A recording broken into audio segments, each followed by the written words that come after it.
What's going on, everybody, and welcome to a new video on the channel. So today the topic of the video is the different types of orders that you can send when you want to buy and sell a stock. The first and the classic order is the market order. It's usually the default order on your brokerage. When you send a market order to buy a stock, for instance, it's going to immediately buy the stock for you at the national best bid and offer price. So let's say you are sending a buy order, it's going to find the lowest ask price across all exchanges and markets, and it's going to buy the stock for you.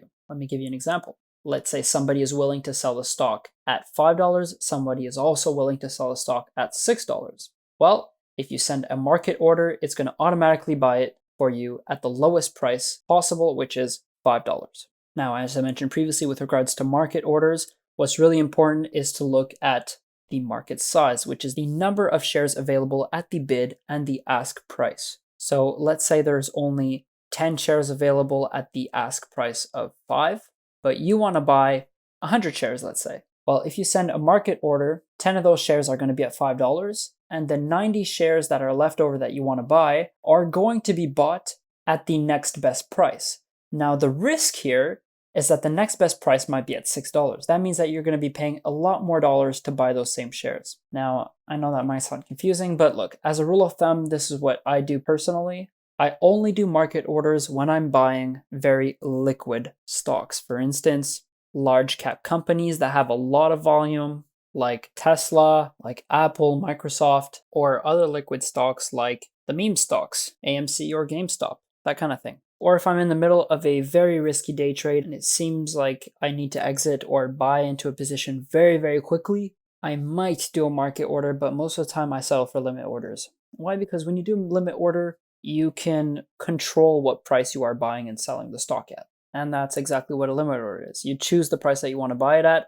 It might give you the price that you set it at, or it might give you an even better price, but it won't give you a worse price. I'll give you an example. Let's say the bid is at 10 and the ask is at 11. I want to buy the stock, so I set a bid at 10.5. I want it to be in between the bid and ask. If somebody is willing to sell me the stock at 10.5, it'll buy it for me at 10.5. But if it happens to be that somebody is willing to sell it to me even lower, then it's going to give it to me even lower. So even better. Maybe I might get to buy it at 10.2 or something like that. Next up, we have the stop sell order, or in other words, the stop loss. People put in stop losses when you want to essentially limit your downside risk, or when you want to crystallize a profit, for instance. Let's say I bought a stock at 10, it goes up to 15. I say, well, you know what? In this case, I want to crystallize my profit at 13. If it goes below 13, I don't want to own the stock anymore. I want to have $3 of profit. So in this case, if the stock price is at 15, you can set a stop loss at 13. That ensures that you will essentially never lose money, wink wink. That's a very great strategy that I often do when I day trade. I wait until I have a small gain, and then I set my stop loss to break even. Because as I said in a previous video, the number one rule of investing is not to make money, it's actually to not lose money. And so you can do a stop loss just like that. So when it hits a certain price, let's say it hits 13, it'll just do a market order and give you the best buying price if you're trying to sell. Or you could do a stop limit order, and that means you essentially choose what price you want to sell it at. Once the stock hits a certain price, your order converts to a normal limit order, and that's a price that you can set up. The only rule with stop losses is obviously that the stop price must be absolutely below the current market price. Then on the flip side, we also have a stop buy order, or a buy stop. So a buy stop is actually an order that I've never personally used. Why? Because you're essentially saying, I only want to buy the stock when the stock goes up and hits a certain price. I'd rather buy the stock low and then sell high.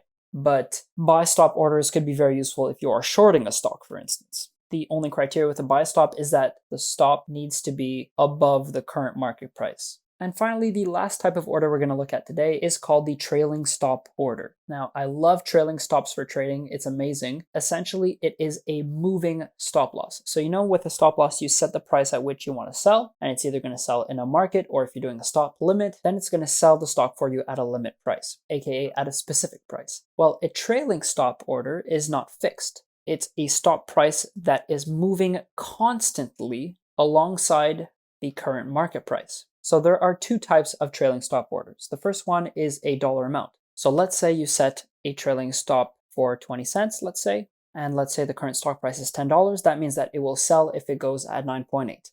Let's say the stock does not go down to 9.8 and it just goes up to 10.2, let's say. That means you do 10.2 minus 0.2, which means that your stock will sell at $10. Let's say it just keeps on going up and up and up and it goes all the way to 15. That means it'll sell at 14.8. That's the dollar amount trailing stop order. Then we also have a percentage amount trailing stop order. It's the same concept, but you just apply a percentage to it. Now, depending on what stock I'm trading, I put different amounts for my trailing stops. If it's a stock that swings up and down all the time, I'm going to widen my trade-in stop loss because I don't want the stock to simply swing down and then immediately up right after. But unfortunately, because my trailing stop was so small, it sold for me, unfortunately. That's not something that you want to do. So if it's a stock that's very volatile, then you have to increase your trailing stop if you don't want it to trigger. But of course, I'm not a financial advisor, and trailing stops and different orders can be used for different strategies, which is entirely up to your discretion. But later on in this series, we are going to be talking about different strategies with different orders. Thank you so much for watching. I hope you appreciate the video and found it instructive. See you in my next one.